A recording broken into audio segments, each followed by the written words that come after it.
Karena Tuhan pasti akan memelihara dan Tuhan pasti akan menuntun. Kita punya satu jalan aja. Mereka hendak berjalan makin lama makin kuat, hendak menghadap Allah di Sion. Ekonomi bukan kutukan, tapi kerohanian yang salah itu kutukan sebenarnya. Asal manusia rohmu benar, dari sana apapun bisa Anda kelola menjadi sesuatu. 5 roti 2 ikan aja bisa kasih makan 5.000 orang kok. Yang percaya kasih tepuk tangan untuk Tuhan sekali lagi.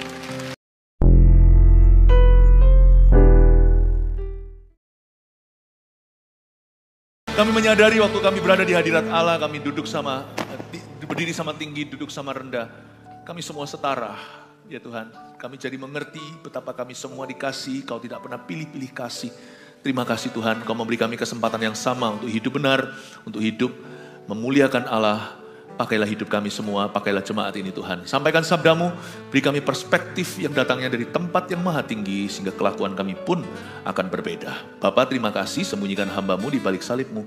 Dalam nama Yesus, amin. Puji Tuhan, saya akan membahas khususnya di kebaktian ini, kerohanian dan sosial ekonomi.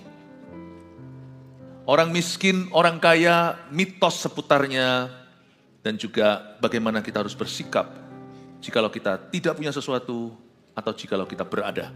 Ya, tapi sebelumnya 5 kali kebaktian berikut, nanti Anda saksikan jikalau ketinggalan.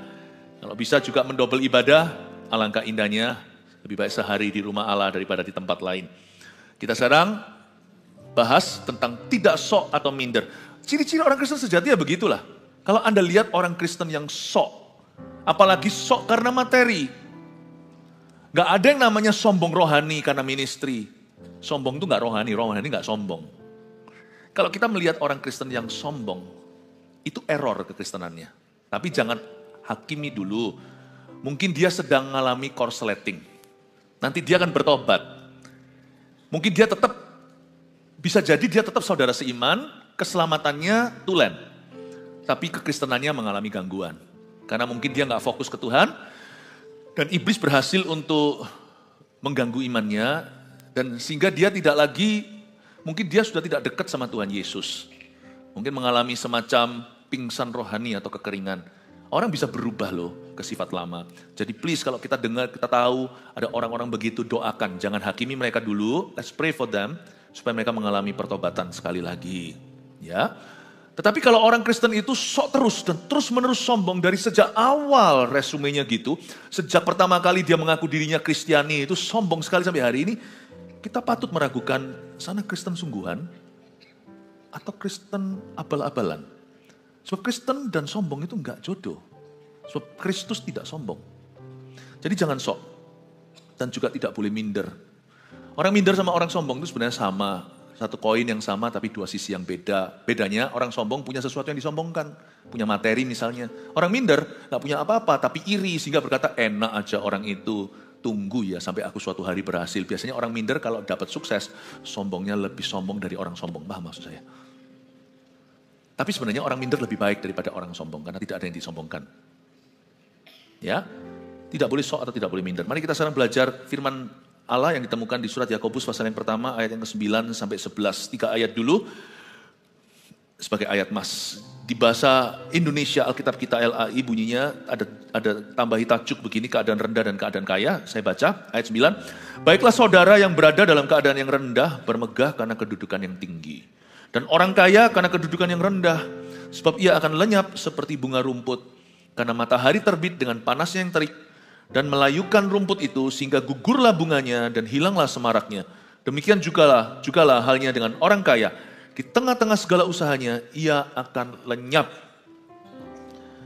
Ini 2 ayat pertama susah dimengerti dan jarang dibahas. Seolah ada permainan kata, padahal sebenarnya di dalamnya penuh hikmat Allah. Baiklah saudara yang berada dalam keadaan yang rendah, bermegah karena kedudukan yang tinggi. Yakobus itu, penulis surat Yakobus ini adalah saudara Yesus Kristus, anak Maria dan Yusuf. Dia menjadi gembala sidang di gereja mula-mula Yerusalem. Dia menuliskan di dalam gerejanya di Yerusalem, nanti juga perkembangan berikutnya, Paulus merintis gereja di antara orang-orang bukan bangsa Yahudi. Selalu ada orang kaya dan orang miskin. Salah satu pertikaian yang terjadi, benar bukan pertikaian, tetapi ya sedikit cekcok lah ya. itu antara Hellenistik, antara orang-orang janda-janda, perempuan-perempuan Yahudi yang bicara bahasa Yahudi dan yang bicara bahasa Yunani. Terjadi perbedaan status ekonomi. Kalau Anda ingat cerita di Kisah Para Rasul, sehingga rasul-rasul didesak untuk mengangkat 7 diaken. Di antaranya, salah satunya yang terkenal sekali, yang mati menjadi martir pertama gereja mula-mula namanya Stefanus. Untuk memberi makan diakonia kepada orang-orang yang papah, yang tidak punya. Terjadi beda hawa. Jadi dari sejak awal aja sudah ada yang namanya sosial ekonomi yang berbeda. Gereja yang sehat tidak dibangun oleh orang kaya. Juga tidak dibangun oleh orang miskin saja.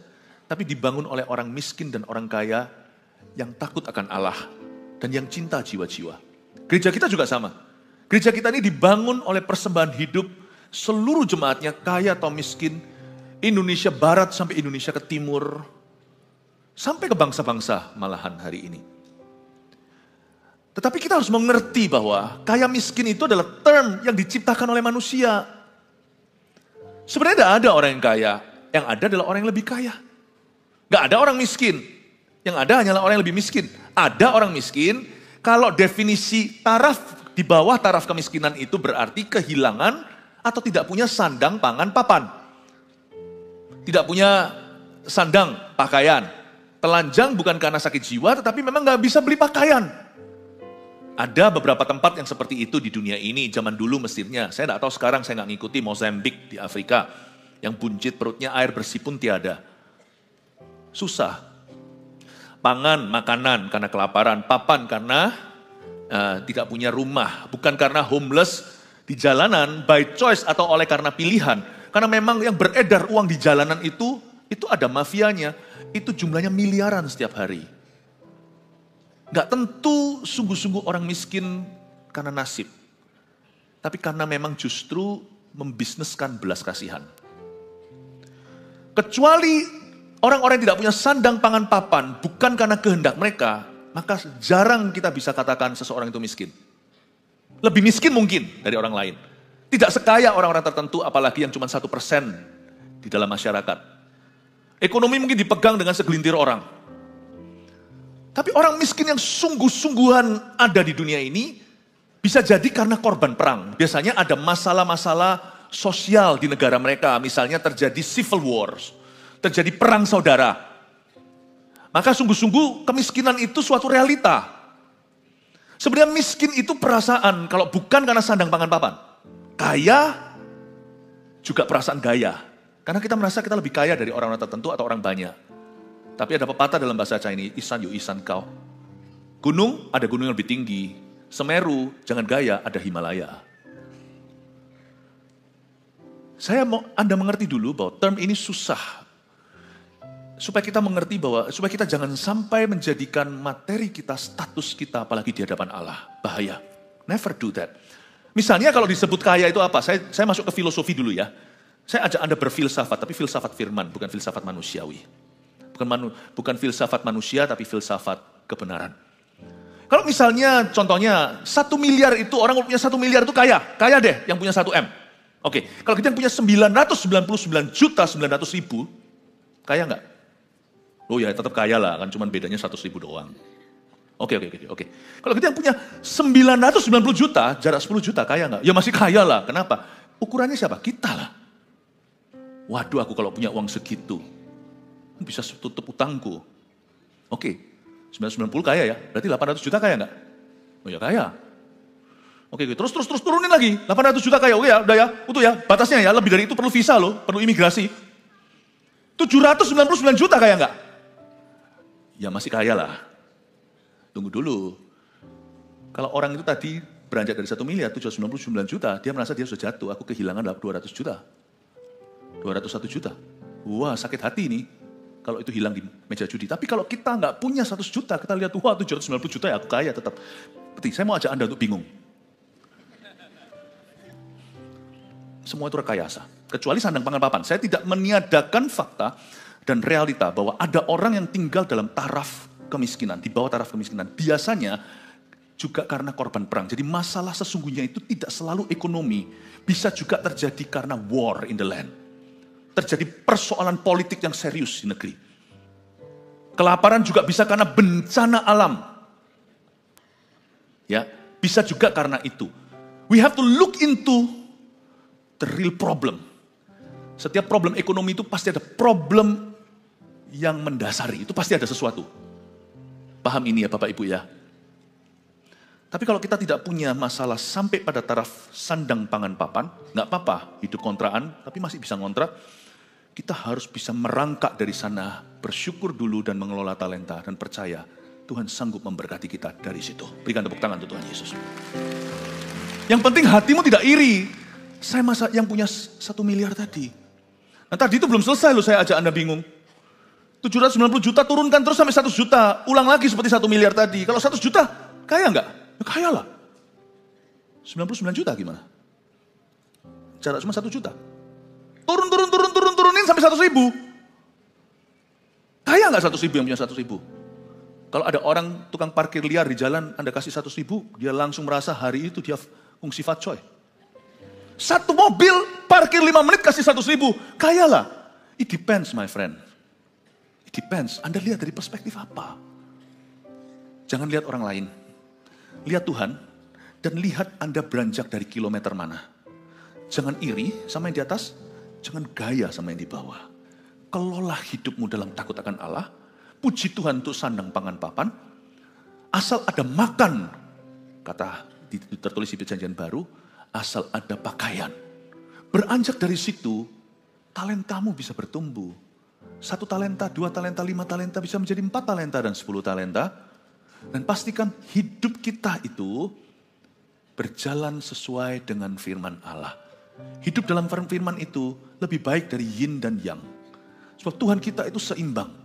Gak usah pakai filosofi dunia. Gak perlu pakai embel-embel superstisi. Tuhan itu selalu akan mengimbangi. Asal kita hidup dalam kebenaran, hidup kita gak akan timpang. Kaya tidak akan salah, miskin tidak akan papah. Karena Tuhan pasti akan memelihara, dan Tuhan pasti akan menuntun. Kita punya satu jalan aja. Mereka hendak berjalan makin lama makin kuat, hendak menghadap Allah di Sion. Ekonomi bukan kutukan, tapi kerohanian yang salah itu kutukan sebenarnya. Asal manusia rohmu benar, dari sana apapun bisa Anda kelola menjadi sesuatu. Wong 5 roti 2 ikan aja bisa kasih makan 5.000 orang kok. Yang percaya kasih tepuk tangan untuk Tuhan sekali lagi. Saya ngomong begini supaya jangan ada di sini yang juling rohani. Jangan mau dibingungkan oleh setan dan pikiran kita yang bulat sendiri. Saya ajak kita untuk mengerti bahwa Tuhan itu mempercayakan tiap orang itu beda-beda. 1, 2, dan 5 jangan saling pandang. Pandanglah Tuhan. Tapi hiduplah sesuai dengan yang ditunjukkan. Mari kita sekarang lihat sikap hati apa yang harus kita pasang. Kita mulai dengan membahas dulu orang yang miskin. Tanda kutip. Ya, karena miskin enggak itu kan perasaan. Sekali lagi disclaimer-nya, kecuali karena sandang pangan papan, kita mesti tolong mereka. Tapi pertolongan kita secara materi mungkin tidak bisa mengentaskan semua masalah. Karena masalah dunia ini adalah dosa. Perang saudara contohnya, perang antar bangsa, jatuh di bawah taraf kemiskinan, musibah, bencana alam, siapa bisa ngerti? Tapi kita mesti lakukan bagian kita. Salah satu bagian gereja itu tentunya adalah membantu orang miskin di masyarakat. Tapi bukan itu satu-satunya. Kalau kita kira itu yang bisa mengubah dunia, kita salah. Yesus peduli nggak sama orang miskin? Sangat. Bahkan bukan hanya orang miskin, tapi orang yang pada saat itu terjebak tidak punya makanan 5.000 orang. Yesus kasih makan nggak itu? Dari 5 roti 2 ikan, dikasih sama Tuhan. Tuhan nggak kasih mereka Injil doang. Tuhan nggak hanya kasih mereka sembuh, kasih mereka Roh Kudus. Tuhan kasih mereka roti, sekalipun manusia tidak hidup dari roti saja, tapi dari setiap firman. Tuhan kasih mereka makan. Jangan kita injili hati yang kosong, kalau perut mereka kosong pula, kita harus kasih makan juga. Saya ngerti itu tugas gereja, tapi jangan lupa, itu bukan misi utama Yesus Kristus, karena itu tidak akan mengubah orang untuk waktu yang lama. Karena masalah manusia itu bukan ekonomi, tapi dosa. Karena itu Yesus memberi 5.000 orang makan itu on the way, OTW dalam perjalanannya naik ke kayu salibnya di Kalvari atau Golgota. membantu menolong orang-orang miskin di komunitas kita, in our community, di masyarakat itu harus sesuatu yang gereja dan orang-orang Kristen serta perusahaan-perusahaan yang mereka jalankan harus mereka lakukan OTW. Dalam perjalanan untuk memberitakan Injil ke seluruh dunia. Tujuan akhirnya itu Golgota, itu yang mengubah orang. Karena kita bisa beri orang makan, tapi kalau mereka besok binasa, kita tidak pernah bawa Injil pada mereka, percuma. Tidak akan ada gunanya untuk waktu yang lama. OTW, dalam perjalanan memberitakan Injil, gereja harus sembari kasih roti. Kita beri sembako kepada siapa yang perlu. MSP lakukan itu, Mawar Sharon Peduli waktu pandemi misalnya. Anak-anak hamba Tuhan yang tidak bisa sekolah, kita lakukan itu. Bahkan hamba-hamba Tuhan kita kasih paket-paket, nggak hanya Alkitab, kita juga kasih yang mereka butuhkan. Kita sampai sekarang terus melakukan itu. Tapi kita tidak gembar-gemborkan. Karena kebaktian terakhir nanti saya jelaskan, melayani orang miskin maupun orang kaya itu harus tulus hati. Kalau orang kaya bukan demi supaya dapat sesuatu dari mereka. Jangan gampang terima sesuatu dari orang kaya. Kami tidak punya kebiasaan itu. Karena mereka sudah biasa di dunia mereka itu beli pakai money. Kalau sampai Anda terima itu sudah beda, Anda tidak punya otoritas. Orang kan begitu pikirannya yang porno ekonomi. Dekat-dekat sama orang kaya supaya dapat sesuatu. Ya itu kan menurut kamu. Makanya sana tidak bisa bicara kan ke mereka kan. Kami bisa bicara ke mereka. Karena kami tidak bisa dibeli sama uang mereka. Gitu, itu porno ekonomi, itu, pikirannya yang begitu itu. Lalu menghakimi orang lain padahal dia yang begitu, kalau ditaruh di posisi Anda. Pada orang-orang yang, saya perlu untuk menegasi hal-hal seperti ini supaya jangan ada orang yang picik hati. Not in our church, di luar sana kita tidak bisa kontrol, tapi di gereja kita harus mengerti bahwa kita hanyalah anak-anak Tuhan. Dan kita semua harus punya mentalitas miskin di hadapan Allah. Peduli amat sana miskin atau sana kaya. Saya mau jelaskan dulu dari orang-orang yang ini ya. Baiklah saudara yang berada dalam keadaan yang rendah, bermegah karena kedudukannya yang tinggi. Ini susah dimengerti. Gimana orang yang keadaannya rendah alias miskin harta, bermegah karena kedudukannya yang tinggi. Tapi sebaliknya, tapi orang kaya karena kedudukannya, karena memang keadaannya tinggi, dia harus bermegah karena kedudukannya yang rendah. Ayo, saya ajak mikir ya. Keadaan rendah, miskin harta, harus bangga sama kedudukan yang tinggi. Tapi keadaan yang tinggi, udah dari sononya orang kaya, harus bermegah justru karena kedudukannya yang rendah. Nah ini apa artinya? Saya perlu ayat firman Tuhan lain untuk bisa mengilustrasikannya. Mari kita sekarang baca di Markus 12 ayat 41 sampai 44. Coba saya jelaskan.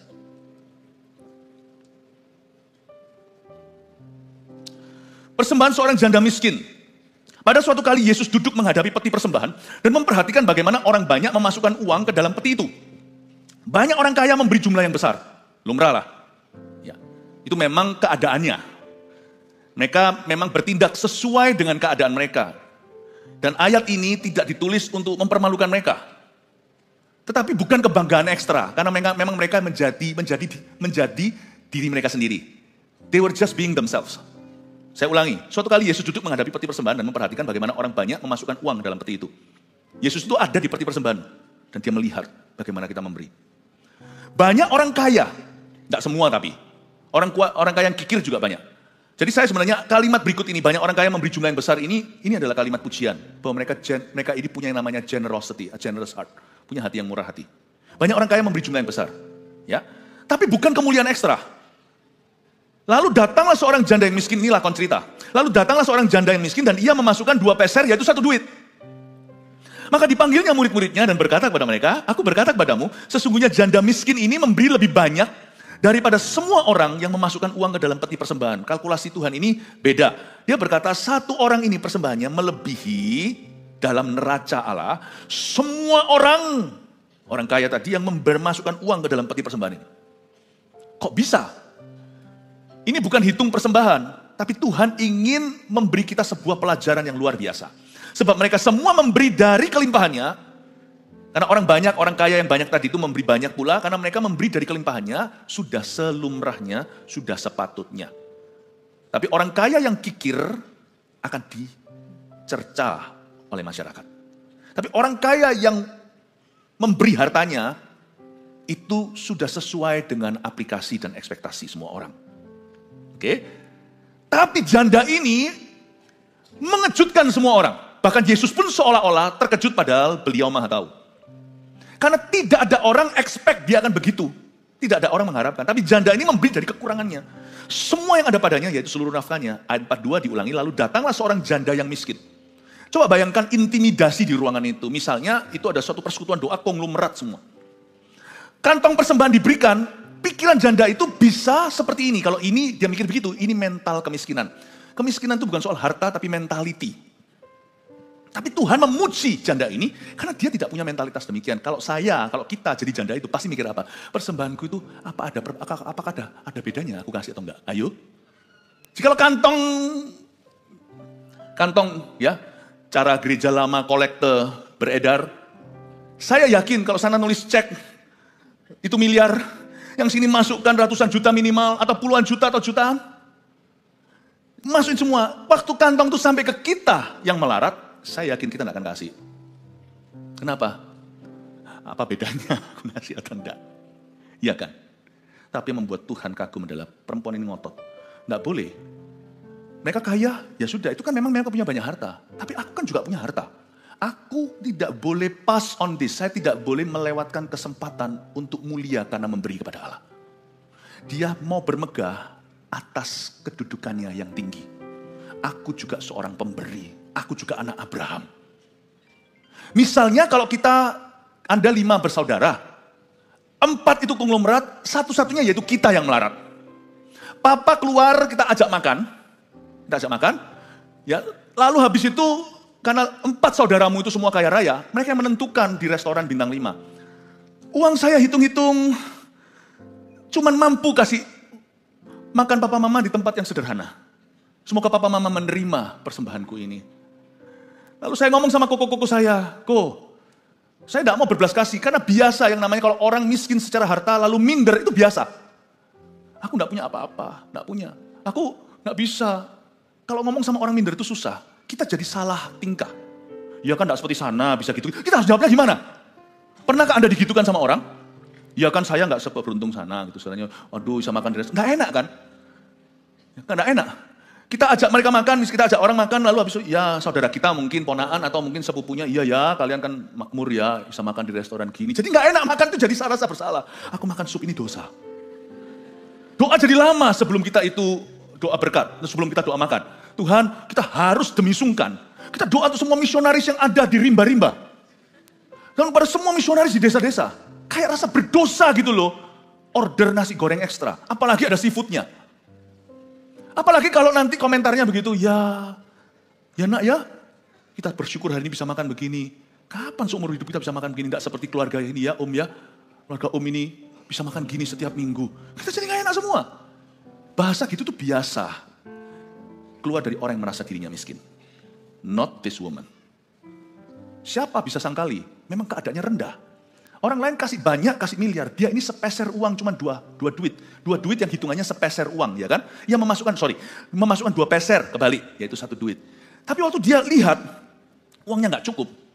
Tapi malahan dak-dikduk hati, kakak-kakaknya semua order bintang 5 restorannya. Papa mama makan di sana, tapi untungnya papa mamanya bijaksana seperti Yesus. Dia tidak membedakan status. Dia lihat anak ini berusaha, tapi dia jadi kaya. Anak ini berusaha, tapi belum juga sampai pada tujuan ekonominya. Makan sama-sama. Tiba-tiba anak yang paling miskin, anak yang paling kaya buka wine termahal. Sekali, mahal. Yang satu order yang sirip-siripan. Dia di sini nggak bisa. Kalau di dalam ruangan gitu, pasti Anda terintimidasi sama kakak-kakakmu. Pasti 100%. Malah justru di ruangan seperti itu, wanita ini dengan mudah, bukan mempersembahkan 2 peser 1 duit. Dia pasti minta pinjam duit. Bisa enggak sana spare me some peser? Bahasa Inggris campuran Indo.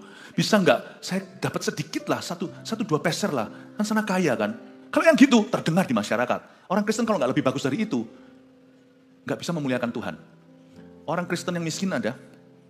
Orang non-Kristen yang miskin ada. Orang Kristen yang miskin harus berada di atas orang non-Kristen yang miskin. Dalam hal wibawa dan buah-buah roh. Harus beda. Karena mereka miskin tanpa mengenal Allah. Kita miskin di hadapan Allah. Harus beda. Kalau orang melarat di tengah-tengah konglomerat, biasa mereka akan meminta sepeser 2 peser atau minta kemurahan, minta bantuan, minta pertolongan, minta pinjaman. Tapi pikiran dia bukan untuk dirinya.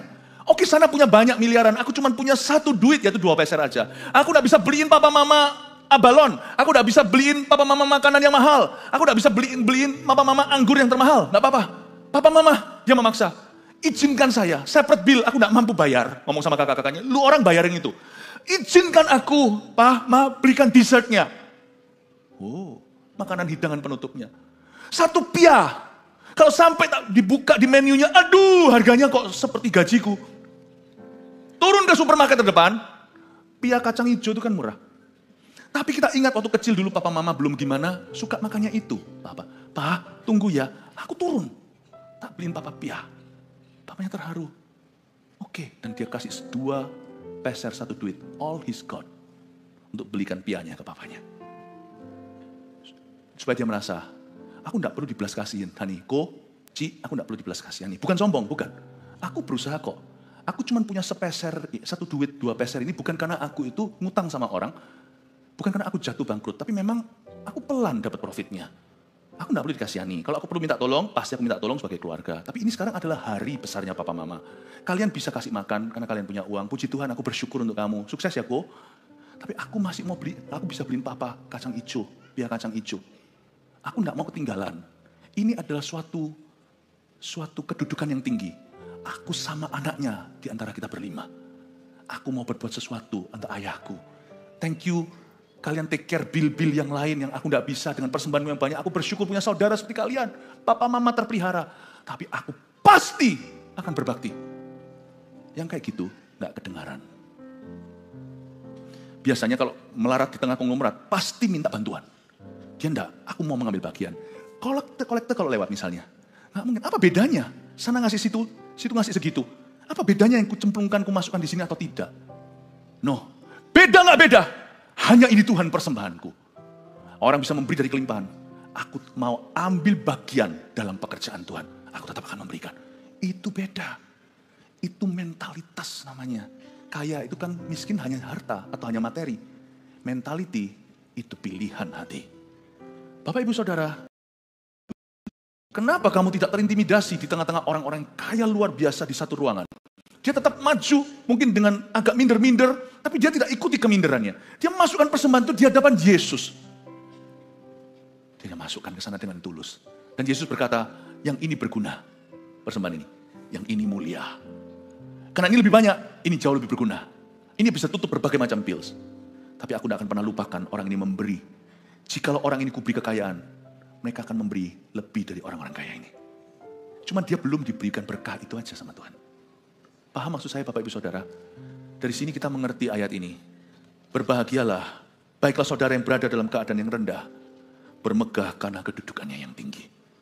Jangan ada pikiran, apa bedanya ada aku atau tidak?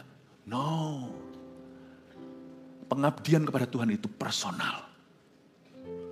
Aku mau tetap ambil andil di dalam pekerjaan Tuhan. Dan dalam mentalitas, jangan mau dirimu dibelas kasihani. Minta tolong harus perlu. Yang lebih kasihan adalah orang yang sudah miskin harta, gengsinya tinggi selangit. Gak ada salahnya kita itu minta tolong. Kalau itu sah misalnya, kita kenal seseorang, aku gak minta dibelas kasihani, jangan gampang makan bubur.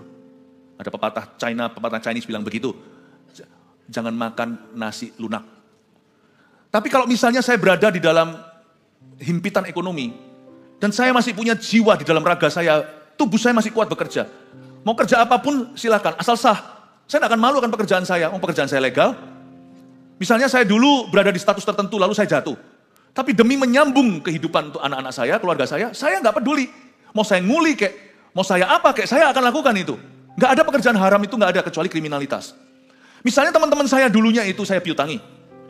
Misalnya dulunya teman-teman itu saya pernah bantu, tapi sekarang mereka beruntung saya jatuh. Saya nggak akan malu loh. Saya nggak akan malu cairkan jasa asal tidak murahan. Karena saya adalah anak Tuhan, kalau miskin pun di hadapan Allah. Keadaanku memang rendah sekarang, kau jangan tertawa. Tapi hatiku bukan tinggi hati, hatiku berwibawa, aku anak raja. Keadaanku rendah, tapi kedudukan yang tinggi. Kedudukanku itu tetap tinggi di hadapan Allah, itu yang kujaga dengan wibawa. Saya pasti tanya dengan beberapa teman saya, beberapa teman pasti mengecewakan, saya harus siap hati, karena ada orang yang ditolong, nanti suatu hari tidak berterima kasih. Biasalah, Yesus menolong 10 orang kusta, sembuhkan semua, 9 hilang kok. Misalnya saya telepon 10 teman saya, 9 tolak saya. Bahkan telepon saya nggak diangkat. Satu yang mengangkat saya berkata, saya nggak minta pinjaman, kamu jangan takut. Biasanya kalau orang jatuh itu dihindari teman. Orang kalau kaya, dideketin teman. Saya pasti akan ngomong sama teman saya, kita sudah berteman, miskin atau kaya. Kamu jangan takut, jangan tutup teleponku. Aku nggak minta bantuanmu, aku minta bantuanmu, tapi aku nggak minta uangmu. Kamu kalau punya lowongan pekerjaan atau kamu kenal siapa, referensikan ke saya. Kan kamu tahu kan etika kerjaku seperti apa. Aku jatuh ya mungkin karena nggak beruntung, itu aja. Tapi aku tuh niat kerja. Tolong ya, kalau kamu temukan kalau ada lowongan pekerjaan, ingat saudaramu ini ya. Aku nggak minta duit, aku nggak minta pinjaman. Aku sampai sekarang masih bisa survive. Mungkin teman itu tergugah. Ini loh, aku kasih uang. Dia kasih, jangan langsung iya. Itu kelihatan sekali niat hatinya. Nggak mau, tapi habis itu diterima. Kita kadang-kadang, kalau kita bilang enggak. Kecuali kalau sungguhan itu orang mau memberi, dia pasti akan mendesaknya sampai titik memalukan. Yang kayak gitu, jangan malu-maluin. Kalau memang itu berkatmu, hari itu, anggaplah itu sebagai pinjaman. Nanti pada waktu Anda suatu hari berhasil, sekalipun itu pemberian, bukan pinjaman, ingatlah jasa orang itu. Jangan lupa, kalau roda berputar, naik ke atas atau turun ke bawah, waktu suatu hari orang yang memiutangimu, meskipun itu bukan dalam bentuk hutang piutang, tapi bentuk kasih, justru kau harus ingat orang itu. Kalau suatu hari Anda beruntung, jangan lupa mereka yang mengangkatmu. Dan misalnya kalau orang itu memberikan dalam bentuk bala bantuan finansial, keuangan gitu, kalau Anda tolak, pastikan dulu Anda tolak pertama. Mengapa? Karena orang bisa aja sungkan. Kalau Anda tolak pertama, dia berkata, ya sudah, berarti itu konfirmasi. Orang itu tidak 100% ingin memberi, mungkin dia mau, istrinya nggak mau. Jangan Anda berdiri di antara suami istri jadi alasan cekcok mereka nanti. Ngapain kamu bantu temanmu? Teman Anda rela, tapi nyonyanya nggak mau atau sebaliknya. Anda tolak pertama. Jangan mentang-mentang sini miskin misalnya, semua harus diterima. Tolak dulu.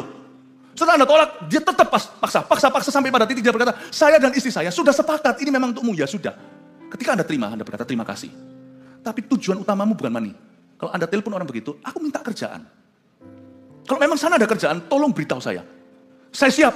Saya siap ceklok pagi, ceklok malam, tidak ada satupun uang akan saya korupsi. Saya pasti akan bekerja dengan sungguh-sungguh. Karena pekerjaan yang mapan sekarang adalah dambaan. Agar saya bisa menyambung kehidupan. Tolong ya bro, kalau ingat-ingat aku ya. Yusuf lakukan itu di penjara. Waktu kamu diangkat, ingat saya. Dilupakan sama salah satunya. Yang satunya berapa tahun kemudian baru ingat itu. Tukang roti, tukang juru minum. It's okay untuk minta tolong. Apa yang lebih kasihan adalah orang miskin dan gengsinya segunung. Tapi juga sama parahnya. Kalau orang kaya yang gaya. Bapak ibu saudara mari kita pelajari ini. Ini hikmat-hikmat Allah yang saya bagikan. Wanita ini sama sekali tidak ada roh pengemisnya. Dia itu cuma punya 2 peser, 1 duit. Dia mau terlibat. Meskipun loh sesungguhnya terus terang ya. 1 duit itu cuma bisa beli apa sih? Coba Anda cek lah. Coba riset.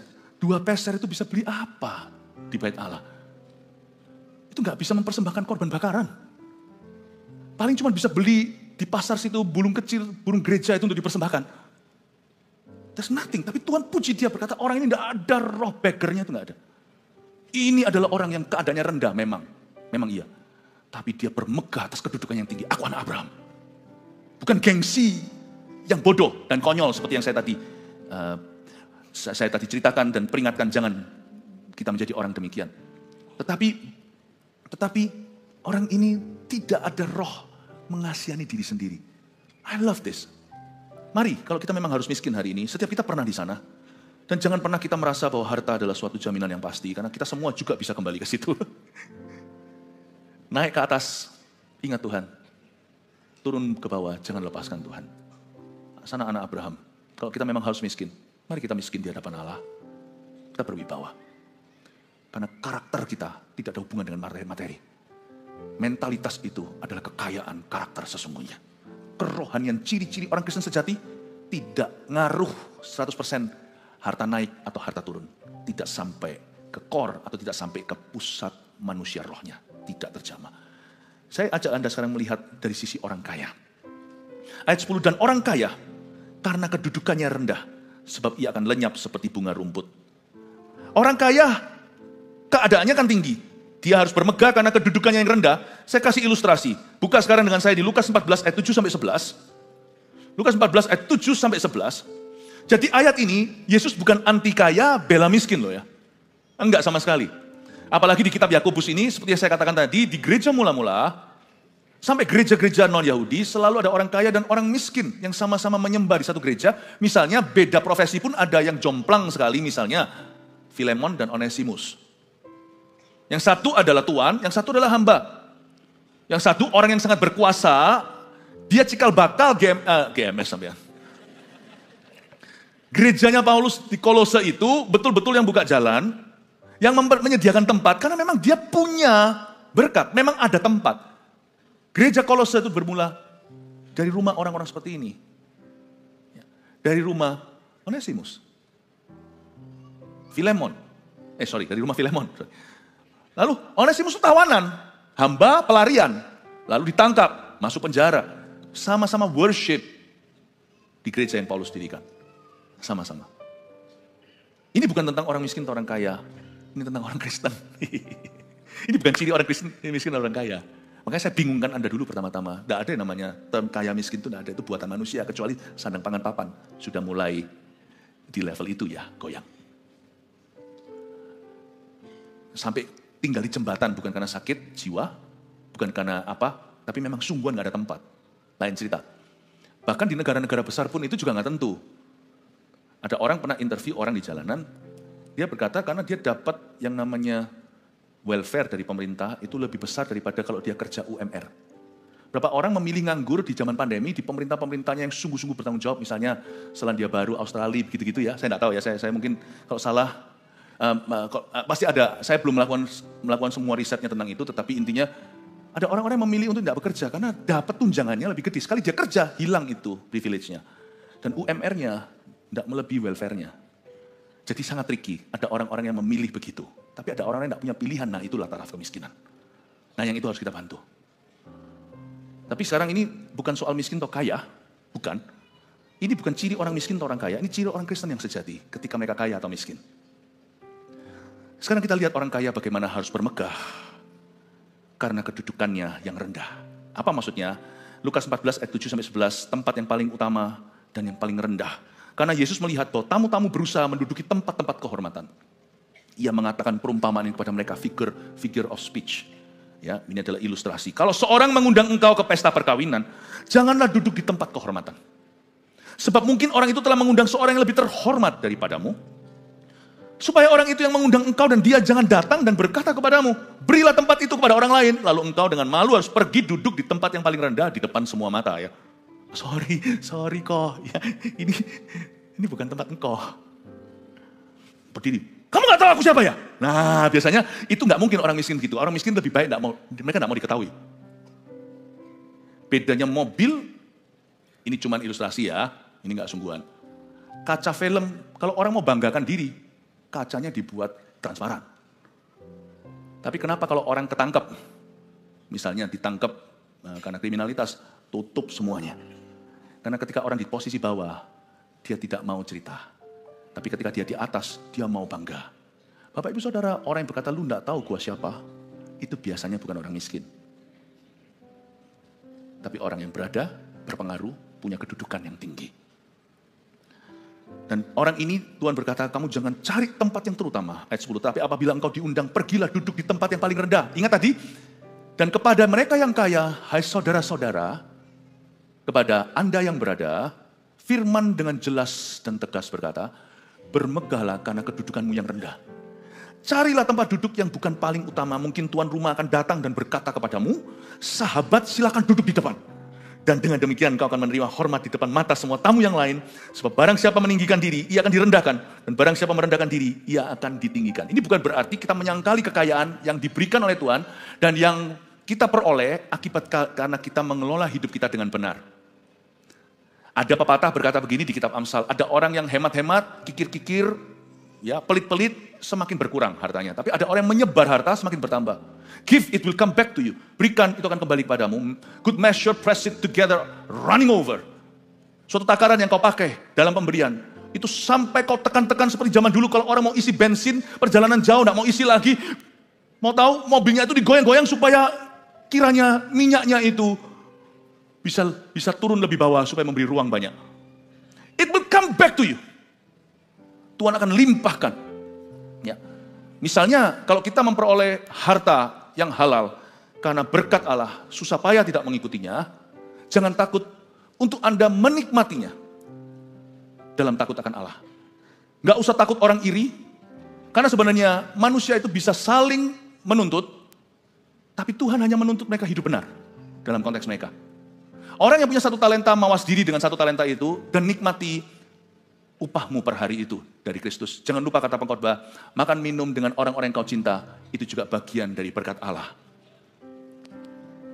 Dan juga orang yang punya 2 talenta dan 5 talenta juga punya lebih banyak. Kita nggak usah saling iri, tidak boleh saling membandingkan. Itu penting sekali. Kalau enggak nanti masalah sosial akan terjadi, bukan hanya di masyarakat, terjadi juga di antara saudara seiman.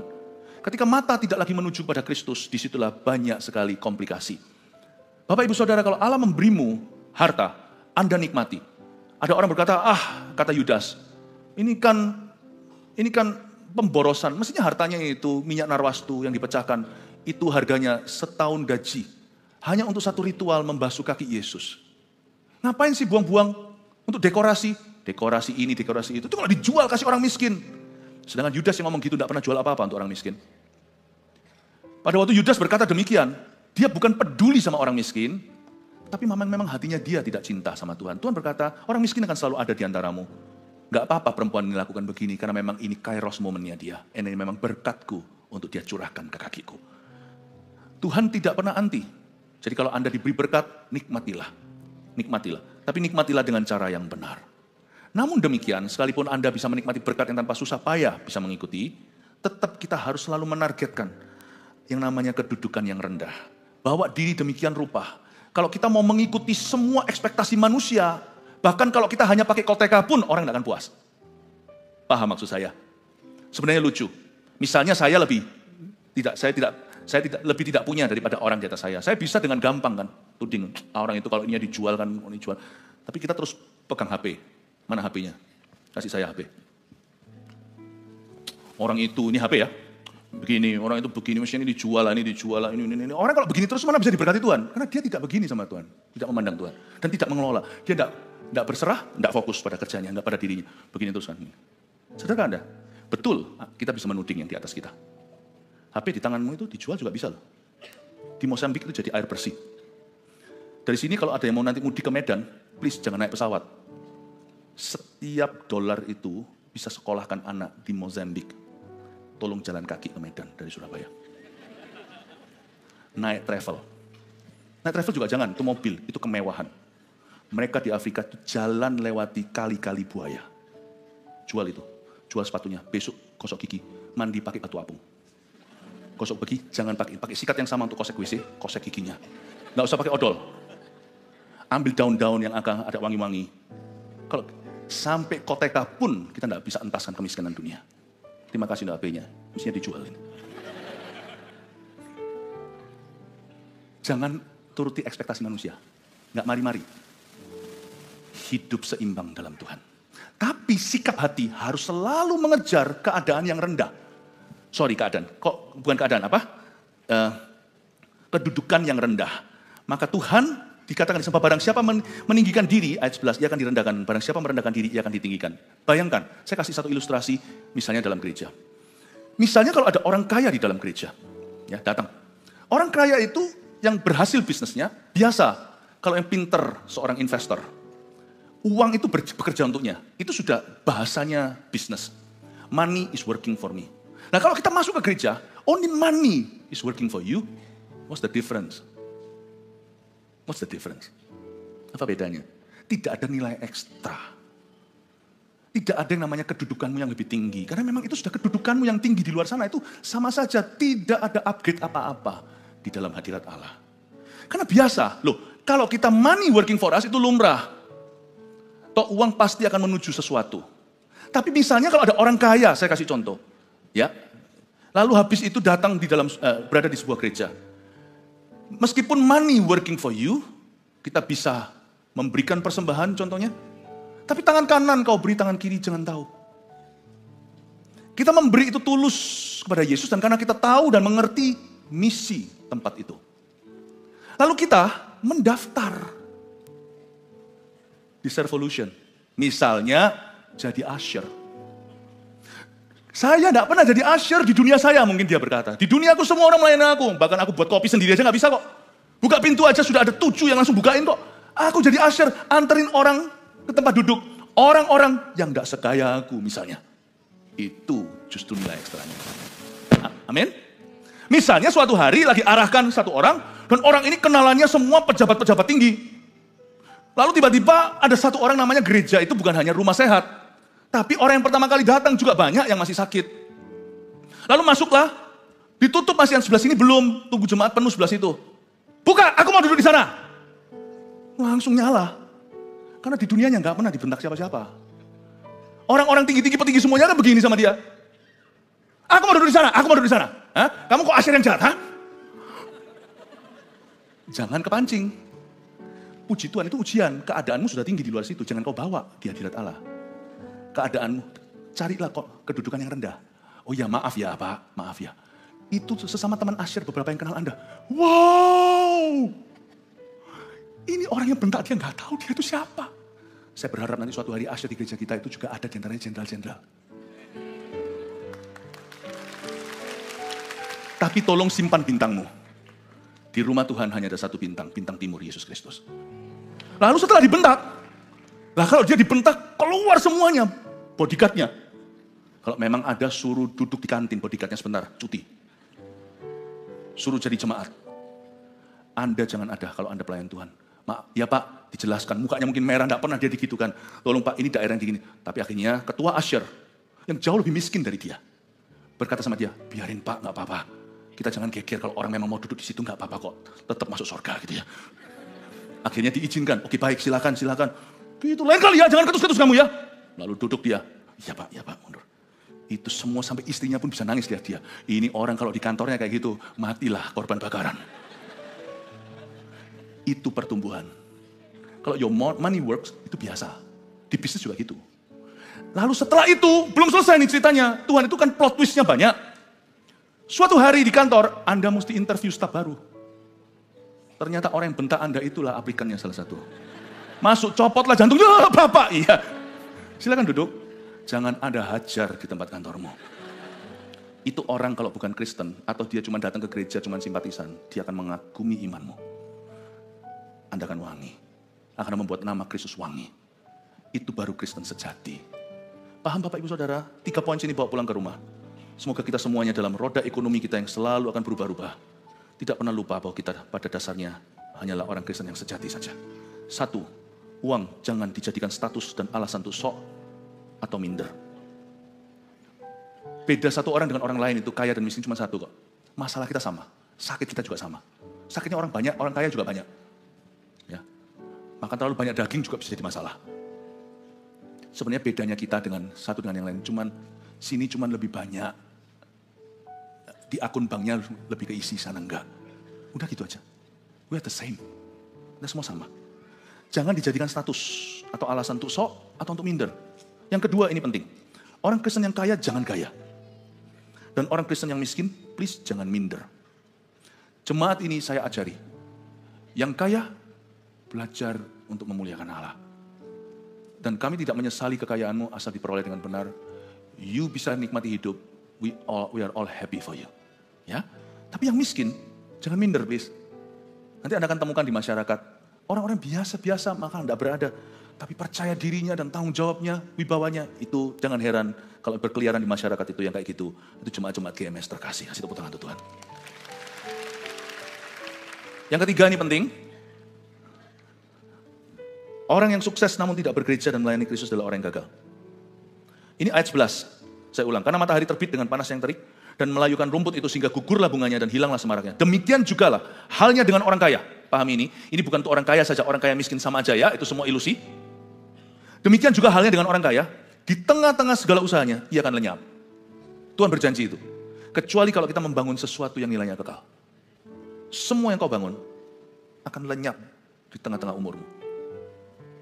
Tengah umur itu bisa jadi umur 80. Itu tidak seberapa dibanding eternity. Tuhan berkata, kaya, miskin, itu cuma di dunia. Tapi kekekalan itu jauh lebih lama. Miliaran, triliunan tahun, entah hanya Tuhan yang tahu berapa lama. Dibanding dengan 80 tahun, 70 tahun umur, 90 lah taruhlah. What is it? Tuhan bilang kamu akan di tengah-tengah segala usahamu, kamu akan lenyap. Kecuali engkau membangun sesuatu secara yang bernilai kekal. Saya pinjam kata-kata kalimat gembala kita di GMS Batam, Pak Suwandi. Saya setuju, itu it's been always my principle, selalu prinsip saya. Tapi waktu kami berbicara-bicara beberapa waktu yang lalu, dia ngomong sesuatu yang diajarkan ke anaknya itu bagus sekali. Nah, kamu kan sekarang mau kuliah, sekolah ini itu. Ingat ya, orang itu mau sesukses apa kalau dia nggak bergereja. Dan kalau dia tidak melayani Kristus dan maksud Kristus dalam hidupnya, dia orang yang gagal. I love it. Saya suka gembala-gembala kita itu punya prinsip-prinsip yang baik dan benar. Bahkan mengajarkan anaknya sendiri, kamu nanti kejar karir, ingat, kamu sesukses apapun, sekaya apapun, kalau kamu tidak bergereja, tertanam dan melayani umat Allah, dan kalau kamu tidak melayani maksud-maksud Allah dalam hidupmu, membangun sesuatu yang kekal, you are the most miserable man. Orang yang paling gagal di seluruh dunia. Terapkan itu, 3 poin sini munculkan sekaligus. Anda silakan mau foto. Mulai hari ini kita akan menjadi orang Kristen yang komitmen sejati luar dalam. Kaya miskin, tidak masalah. They are just seasons of life. Mereka hanyalah musim kehidupan. Amin. Iya, ini ya. Silakan difoto dengan orang miskin yang ada di depannya. Miskin di hadapan Allah. Haleluya. I love you so much. I love you so much. Grow. Bertumbuhlah. Mari kita semua bangkit berdiri.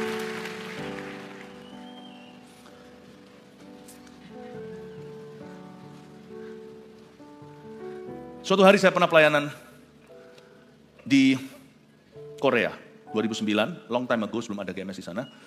Sebuah gereja terbesar di dunia. Waktu itu ada satu acara saya jadi pembicara. Ada seorang hamba Tuhan dari Asia, dari Singapura, yang kebetulan juga menjadi pembicara malam sebelum saya. 5 malam saya, malam keempat, lalu almarhum gembala dari gereja terbesar itu, gembala seniornya yang berbicara di malam terakhir. 2009, so long time ago, 15 tahun lalu. Waktu saya di sana kami dilayani, anak muda dilayani dengan orang-orang beberapa, simple, sungguhan simple. Beberapa orang-orang tua, rambut pun sudah tipis. Maaf kalau ada kesamaan ya. Ya, ada perutnya juga sudah kelihatan gitu ya, tapi pakai jas gitu, orang Korea gitu. Korea udah ketahuan dong, ya di Korea ya betul. Lalu habis itu kita mereka melayani loh. Dan gereja Korea itu lucu. Kita nggak bisa tiru, saya rasa itu berkat tersendiri. Setiap negara itu, gereja-gereja itu ada rahmat Allah, ada duanya, ada kasih karunia. Itu mereka setelah selesai itu makan. Jemaat ribuan itu makan sama-sama. Ya, mungkin itu kebudayaan ya. Kalau kita kasih makan, nggak cocok semua. Budaya kita kan, Korea cuma satu budayanya gitu lah ya. Kalau Indonesia itu kan Sabang sampai Merauke beda banget. Mau makan kelelawar. Di timur itu, Indonesia Timur itu sesuatu banget. Di sini saya nggak berani. Mereka makan sama-sama gitu. Melayani semuanya itu ibu-ibu, bapak-bapak. Saya diberitahu sama pastor itu dari Singapura. You know, kamu jangan lihat mereka melayani Tuhan melayani gitu ya semuanya. Biasa, nampak biasa. Pelayanan semuanya. Hospitality yang jadi tim yang untuk menjamu, ngatur ini itu. Yang nyetirin itu bukan supir. Yang nyetirin, ajak ke sana sini pembicara juga semuanya. Saya dibisiki sama pendeta itu. These are billionaires. Hah? Ini semua billionaires. Saya bilang makanya Korea diberkati ya. Kayak gitu. Ini semua billionaire. Jadi mereka melayani kayak gitu. Uang bekerja untuk mereka biasa. Tapi mereka juga mau. Kok enak cuman uangku bekerja. Ini papa aku tahu. Yesusku ini. Aku mau bekerja untuk dia. Orang kaya masuk CG. Dimuridkan MSG 1. Come on lah. MSG 1. Sana masuk company-ku harus interview. Aku MSG 1. MSG 1 lah. Itu baru mulia. Cari kedudukan yang rendah. Dimuridkan. Sudahlah, sisa hidupmu 90% semua bos. 10% itu jadi murid dan hamba apa susahnya.